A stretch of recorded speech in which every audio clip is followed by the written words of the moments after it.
针对网络一些不实的谣言，说我出轨约炮这些事情，如果有涉及诽谤的，昨天在周一的时候，我的律师已经提出告诉了，诉状都已经送出去了，一定告到底，告到底。好吧，我们对一下，对一下。这完全的吐干什么啦？哎呀，跟你们讲，我后面退了。在我休假期间，有很多记者朋友们辛苦在诊所前面守候。那为了要保护我们客户的隐私，所以我今天出来一次跟大家说清楚，然后希望大家之后不用那么辛苦，再到诊所前面等我这样。这是第一点。然后第二点，关于我跟肖分居，以及一切的事情，我已经说过我不会再多做回应了。那希望大家给我一点空间，这是一件非常遗憾的事，我个人也非常难过。那希望大家可以给我一点空间，然后我也尊重女方，所以以后对于这些事情我不会再做回应，这是我的第二点声明。第三点是针对网络一些不实的谣言，说我出轨约炮这些事情，如果有涉及诽谤的，昨天在周一的时候，我的律师已经提出告诉了，诉状都已经送出去了，一定告到底，告到死。然后第二点是说我有新欢，怎么问任何的这些不实的报道，本人现在没有任何心情在谈任何的感情，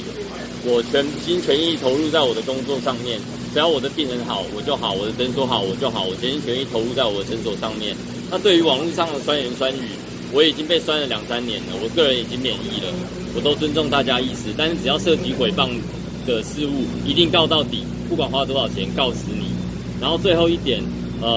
希望大家再给我们一点空间，就是希望以后这件事情，我这边就不多做回应了，就是以上是这样子。我永远不会是公主，就是公主就永远是我的2个宝贝女儿。可是公主有很多种，如果我是公主，我一定是一个坚强又勇敢又独立的公主。我不要他们因为妈妈是明星以后就看到就是那么多我们离婚的新闻。有一些综艺节目的效果真的只是玩笑话，就是因为你跟你的闺蜜或家人很好，你才敢开玩笑。然后很诚挚的告诉大家，就是我没有决定要说出来，是因为这个台湾太小，然后慢慢的有人传出来的，所以我们一直没有打算公开，所以我们就是希望大家平静的生活，而且加上其实现在的社会上的状况很多，所以我们并没有想要特别说这个事情。我们家里啊，只会就是我永远不会是公主，就是公主就永远是我的2个宝贝女儿，然后是经过我跟我先生一起认证的。然后在我们俩感情很甜蜜的时候，我在节目上就开过玩笑说，我们家只有2位公主，但是不要忘了我是皇后。现在的社会好像对女生有很多的期待，可是公主有很多种，如果我是公主，我一定是一个坚强又勇敢又独立的公主，所以我觉得我值得被爱被呵护，然后我也很感谢，就是反而在我们签字以后，邵先生做的比以前更好。我再次就是请各位朋友们，就是给我前夫还有我的孩子非常平静的生活，因为我是公众人物。但是如果大家熟悉我的话，就会知道我从来没有过度的让我先生跟孩子在媒体前面曝光。我也觉得我主要的身份是一个妈妈，一个母亲，只是我不再适合成为别人的太太了。然后，所以小孩子呢，因为他们是小孩，在学龄前，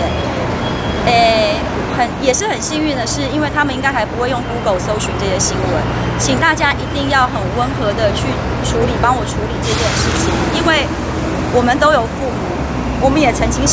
也都是别人的孩子，我不要他们因为妈妈是明星以后就看到就是那么多我们离婚的新闻，因为我的孩子真实的感觉是，他不会知道我们签字了，可是从我们结束关系的那一天开始，我可以感觉到全家的宁静与放松。真的，我的孩子变得更快乐。我也希望告诉大家，就是有一些综艺节目的效果真的只是玩笑话，就是因为你跟你的闺蜜或家人很好，你才敢开玩笑。然后我不太希望就是大家剪进去说那是我说的，我没有这样说过。然后我的先生也是非常幽默的人，所以他一直不会反对我在节目上就是可能亏他或开他玩笑啊，或是讲家里的事情，因为他知道那是我的工作。然后可是因为我们现在分开了，所以他不再是我的先生。那因为他不是我的先生，其实我会调整我的言行，也请大家就是多帮帮我，然后不要这样子的下标题这样。